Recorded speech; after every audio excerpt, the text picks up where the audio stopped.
Afternoon, everyone, and welcome back. This is Russ Harrison, Director of Government Relations for IEEE USA in Washington, D.C. Apologize for our technical problems. We've made some adjustments, and we hope this will work better. This is our fifth IEEE USA legislative update during our pandemic times here in the United States. Before we get started, I'll remind you all if you have questions, or as many of you did a minute ago, concerns about the presentation, put them into your chat box. John Yaglenski, my colleague, is keeping track of those. This is how we started last week's presentation. We had 17 million jobs lost over a course of 2 weeks. Next slide.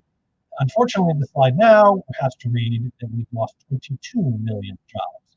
The rate of job loss has declined a little bit in a week, which is good, but it's still really, really, really high. And this kind of colors everything that's happening in Washington, D.C. The pandemic is one thing, but unemployment, having people getting sick is not good. Having people lose their jobs, lose their homes, lose their livelihoods is pretty awful as well. And so that brings us to a quick CARES Act update. The CARES Act, as you will recall, is the big relief bill that passed Congress a few weeks ago now. Yesterday, we learned that it has run out of money. The Paycheck Protection Plan program, that was supposed to last for 2 months, lasted about 2 weeks. Last week, it had helped 1.6 million businesses. That was several days before it ran out of money, so more businesses helped since then. But it is now out of money. That doesn't mean it's not sending out money. Small Business Administration is still sending out checks. Some applications are still being worked on. They're working their way through the process, so money will continue to go out the door, but they're not accepting any new applications. As we mentioned last time, the DIDL program, the $10,000 advance loan, which generally wouldn't be paid back, also ran out of money. And the Senate's attempt to top up the PPP program with an additional $250 billion failed in the Senate last week. This is kind of where we left things on our last conversation. So this week, our big news was, next one, there we go. Yesterday, President Trump came out with his Opening Up America Again plan. This is a criteria and a plan designed to help states get going again. It sets up a criteria for determining when a state should begin to release the restrictions, and then sets up a list of steps the states can take to open up gradually to make sure we don't rebound and we don't have more cases as people get out of their homes. It starts with what the president has called the gating criteria. That is, if a state or a region meets this criteria, they can then begin to go through the steps to open up their economy. Basic criteria is the state has to show 14 days of a downward trend of flu and COVID symptoms, and show 14 days of declining documented cases and positive tests. And the state can't just not test people. The rate of testing has to remain constant or increase. But after 14 days, if those 4 things have been met, and local hospitals are able to treat all their patients without resorting to crisis care, basically saying the hospital needs to have beds for everybody. If that's true, and a robust testing process is in place for all healthcare workers, then the state, according to the White House, is eligible to start opening up, which means phase 1, again, if the gating criteria is trending down for 2 weeks, at-risk people are still supposed to remain in quarantine. Older people, people with compromised immune systems. Gatherings of more than 10 people should be avoided, which means gatherings of less than 10 people are now welcome, and states should start to be a little flexible on some larger gatherings. Unnecessary travel should still be minimized, but large venues, as defined in this case, and there's different terms being used in different places, but in this case, large venues include restaurants, movie theaters, churches, in other places where people gather, not sports stadiums necessarily, but some other venues which are much smaller.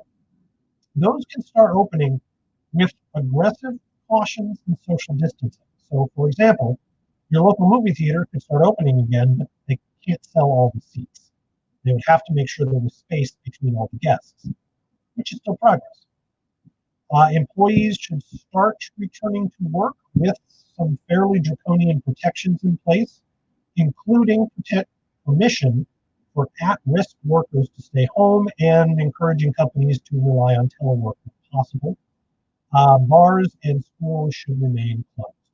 That's phase one. Now, after 2 weeks in phase one, if cases are declining, symptoms are declining, and the hospitals are still okay, states or regions can move on to step two. Step two, again, at-risk populations should shelter in place. Now, however, gatherings of more than 50 people should be avoided. So now we can get up to 50 people in one place. Non-essential travel can resume. Still saying necessarily travel if you don't have to, but you can start going on vacation and doing other things like that, which is important as we're approaching summer. Businesses can reopen, still with some precautions, but less than before. Schools can reopen, and I think most importantly here, day camps can reopen. From what I'm hearing, this school year is pretty much shot. I know my son was due to be done with this school year at the end of May. We started in August. So I think school years are pretty much done at this point. But a lot of people look forward to and rely on day camps over the summer. So the White House is trying to create a situation where the school year may be shot, but the summer camp season might not be. Large venues can open with more moderate precautions. Again, there's still going to be some social distancing. Maybe not every table at your local restaurant can be filled, but the restrictions will be dropped down a little bit. And importantly, bars may open with diminished capacity. As you all know, all your local bars have an occupancy limit. That will be reduced by about 50%. The bar can open, but you can't have as many people there. Okay, so that's phase two. If all the criteria is still met and we don't have any rebound, which is a big concern, when people go back out into society, they'll start catching the disease again and numbers will go back up. If that doesn't happen, states can move on to phase three. Vulnerable people, vulnerable populations can begin to go outside again, cautiously, but they can go outside. Businesses can reopen with relatively few limits, and large venues, gyms, and bars should reopen with limited precautions. So phase three is basically open.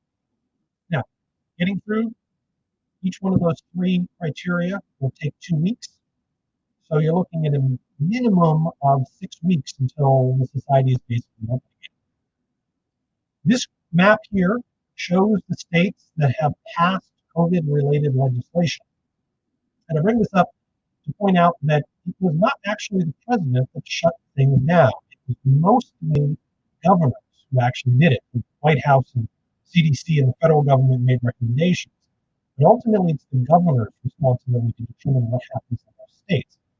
So the White House's proposal is going to depend on how the governors respond to it. They have no legal obligation to follow it. But it does create a nice framework for states to look at to start formulating their responses and give some suggestions as to when the restrictions should really start to be rolled back. It's important to note, by the way, when you look at that map, some of the states have not enacted COVID legislation because they couldn't. Virginia, where I live, for example, our legislature was out in early March, and so they're not in session, so they couldn't pass anything. But you can see that this is a national crisis and states all across the country are responding. But it's important to note that not all states are affected the same. And Wyoming and the Dakotas and Montana may be able to open fairly soon. New York, Washington State, probably not quite so much. Next slide, please. Also on Thursday, Germany announced its reopening plan. I just think it's interesting to look at what other countries are doing because we're all dealing with the same situation. The German plan is not regional. president's plan anticipates that different states will open at different times. The German plan does not, with one exception. One section of the country will remain closed a little bit later than the rest of it. The German government has said small stores can open for business on May 20th. Those are stores with a square area of less than about 8,000 meters. All bike, car, and bookstores can open on May 20th. And you gotta love a country that specifically prioritizes the opening of bookstores. Interestingly, Germany has said that they will start reopening their schools on May 4th, starting with the older students and then gradually letting younger students in. What's interesting thing about that is that Israel is actually doing exactly the opposite. Israel started opening its schools, or will start opening its schools, starting with the younger students and then moving older. COVID-19 does appear to affect older people much more often than younger people, although children and even babies in a few cases have caught the disease and a few tragically died. The vast majority of fatalities have been older Americans. And so Israel has decided younger children are more likely to be safe, so then go back to school first. I'm sure what it does about teachers, but at least the students will be going back. So Germany will allow large public events, and let me phrase that, they're banning large public events until the end of August. But they define large public events as really big events like concerts and soccer games, not restaurants and movie theaters. Those are regular businesses. Industrial work can reopen with precautions, and unnecessary travel is restricted in a much more draconian fashion than we do here. Among other things, Germany is maintaining its 2-week quarantine period for people entering Germany. People delivering food and other supplies, some commuters are exempted from that. And if you're planning on taking a business trip to Germany anytime soon, you're going to have to sit in quarantine for 2 weeks. Next slide. Which brings us back to Congress. As I mentioned, there was an attempt at the end of last week to pass a fourth COVID relief bill that failed. Immediately after the failure, Congress, the House and Senate went out of session for 2 weeks. The plan is that they will not return until May 4th. That is unlikely to happen. While legislators are on recess, the staff and the members of Congress are working aggressively to figure out this additional bill, to negotiate the bill that failed last week and figure out something else. Now that the PPP program is up and running, the pressure to do that will increase rather dramatically. The problem is the partisanship in Washington is increasing. The two parties begrudgingly agreed to work together, on the first 3 COVID bills. The ability to do so is declining with time. Having said that, there is a tremendous pressure on Congress to do something, to top up the funds and keep people at work. The bill that will emerge, and frankly, I was surprised they didn't negotiate it for this week, but I would expect something next week, relatively soon, will be the PPP top-up bill that failed last week, plus something else. And as we talked about last week, there's a bunch of different proposals on the table.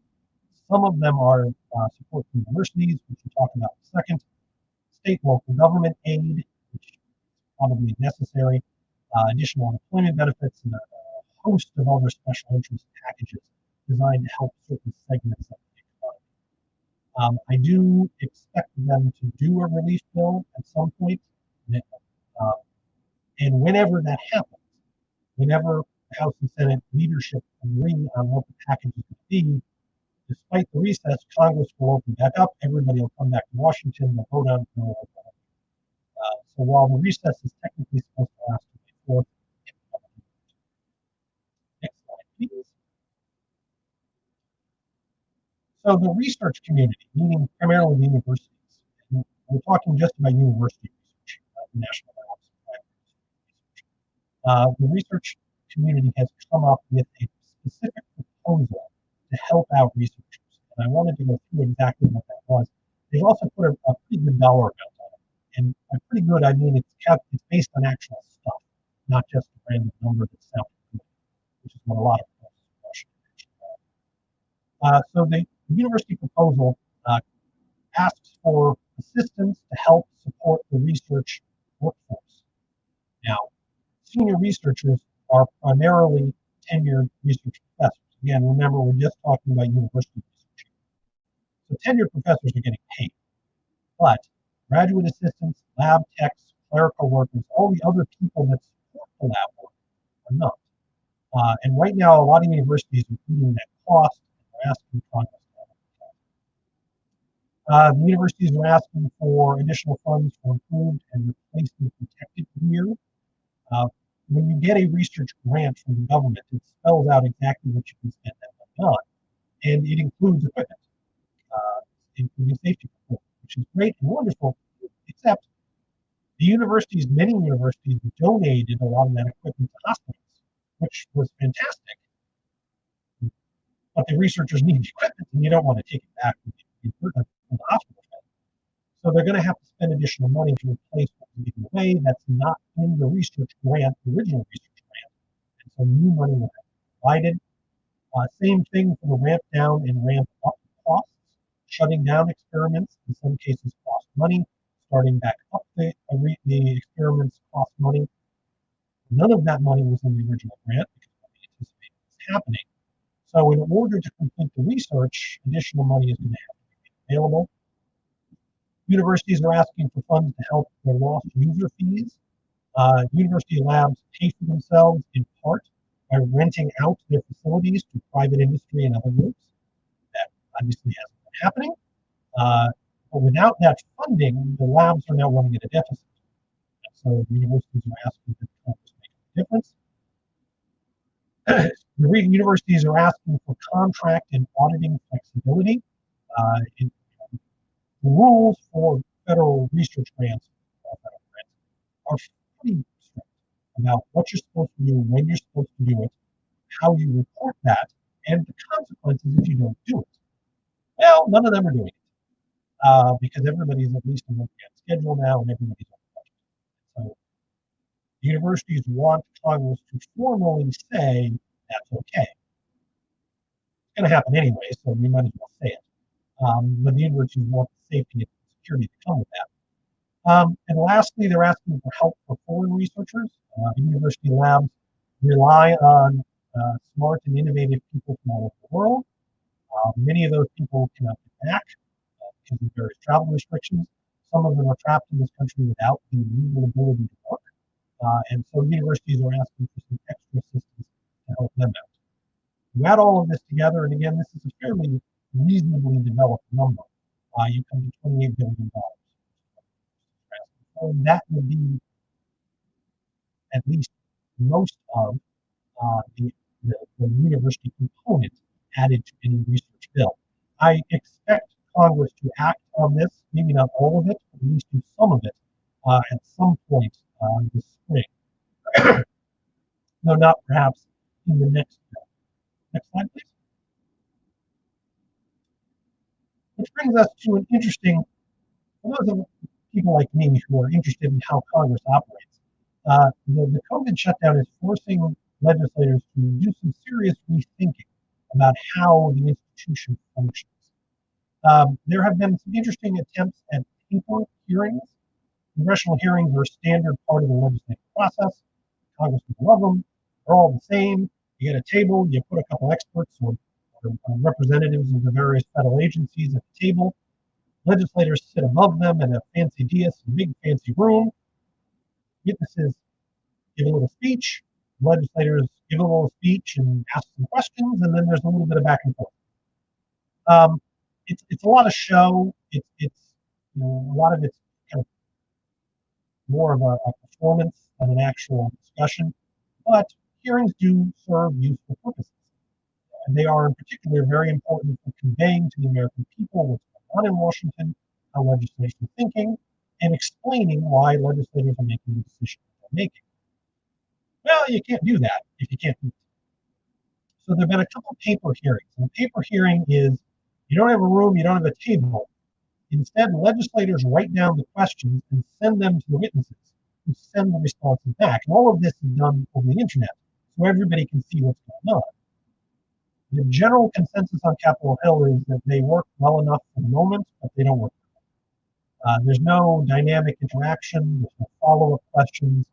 Uh, the responses Congress is getting are very canned, writing them instead of speaking them. And so the paper hearings are functional. And sometimes that's the best you can do, but they're not really crazy about it. There was an attempt Wednesday, for a remote hearing test where you got the table and you got the witnesses, but the legislators are over Zoom. And in the Zoom meeting, legislators will be allowed to question and converse with witnesses. The public would be able to watch and not participate. The test was actually done through a private group, so it was not Congress that did it. Microsoft and Zoom, surprisingly, hosted it, and there were a bunch of civic groups that were involved in putting it together, including a number of former members of Congress and kind of important people in the DC world. So it's important. As I understand, the test went well, but there are still some fairly serious security concerns, which would limit its usefulness at the moment. Lastly, there is a renewed conversation on the Hill about remote congressional voting. That is letting legislators vote on bills and whatever while not being in Washington. Back in March, we had this conversation, and at the time, all the important people said no. That's no longer the case. Senate Majority Leader Mitch McConnell has still said, nope, not doing it. Speaker Nancy Pelosi has said, nope, not doing it. But Jim McGovern, who is the Democratic chair of the House Rules Committee and is in Pelosi's inner circle, came out with a statement just the other day saying, yeah, I think we can do a form on remote voting. And this is significant because back in March, McGovern wrote a memo to the entire House discussing this exact question. Can we do remote voting? And that memo essentially said, probably not, and we probably don't want to. Now, McGovern's changed his mind. And when senior legislators change their mind like this, it does tend to get the debate going. Somebody in Pelosi's inner circle is now telling her we should really discuss remote voting. Important to note, the Senate committees, not the floor of the Senate, but within Senate committees, legislators are allowed to vote by proxy. They're allowed to give their vote on an issue to another senator who can then report it to the full Senate. And that's kind of what McGovern is suggesting. He's not suggesting electronic voting or the internet or phoning in votes or anything like that, but rather allowing legislators to convey their vote on a given issue to another legislator who would then be allowed to physically cast votes. Okay, possible. The wrinkle in all this is that the Constitution says, excuse me, that Congress needs a quorum before it can conduct business. Ways around that, maybe. And so there's a serious constitutional question involved in this, as well as just a question of whether it's a wise decision or not. Serious legislators are thinking about how maybe we can make this work. A couple of non-COVID related things, because it does turn out some non-COVID things are happening in the world. The White House released its annual intellectual property report the other day. Now, this is required by law, so it's not anything terribly exciting, but it does give us a pretty nice look at how the Trump administration views intellectual property. And the rest of that bullet there is all taken directly from the report. It's quite clear the White House is still viewing its role in the intellectual property process as an aggressive enforcer against international infringements of American patents. In other words, they see this really as an economic and national security matter, which is fine. I think the USA supports that. But it's much less about building bridges with previous institutions. So read if you're interested in this sort of thing. It's on the White House website. And lastly, happy to note that IEEE member Dr. Andrea Goldsmith has been named the new Dean of Princeton's School of Engineering. In addition to being a very active IEEE member, she's currently the chair of the IEEE Ethics, Diversity, and Inclusion Committee. Congratulate Dr. Goldsmith. Next slide. Online resources. same as last week, the IEEE USA has its help page up, IEEE.org/help.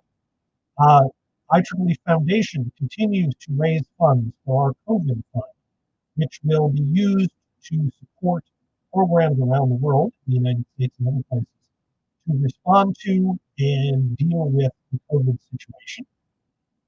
And lastly, Spectrum has a website on IEEE and other resources available to help everybody, but especially to IEEE members, to help them through these difficult times. Next, please. I want to end on a request. IEEE USA has been in contact with a number of government agencies who are looking to find ways to support their researchers. And so we're asking IEEE members who are researchers, university, but especially national labs and other types of research institutions. Excuse me, pollen count has hit its peak here in Virginia. To let us know how the COVID shutdown has affected you, and in particular ways that Congress, the federal government, IEEE can help. I've been in contact with dozens of IEEE members about this exact question, but we're always looking for more information and for more ways we can help you. So if you are a researcher and you've been affected, and you've all been affected, if you can let us know your story and what's going on, we'd love to hear it. My email address is r.t.harrison@ieee.org, and we'd love to hear it. Thank you. Next slide. Our next update will be next Friday, April 24th, 1 o'clock p.m. Eastern, same time we've been doing it the last couple of weeks. And with that, again, apologize for the technical problems at the beginning of our presentation today. I'm Russ Harrison, Director of Government Relations for IEEE USA here in Washington, D.C. My email address again, r.t.harrison@ieee.org. My phone number is 202-530-8326. Look forward to hearing from you. Thanks for joining us, and we'll see you again next week. Please stay safe.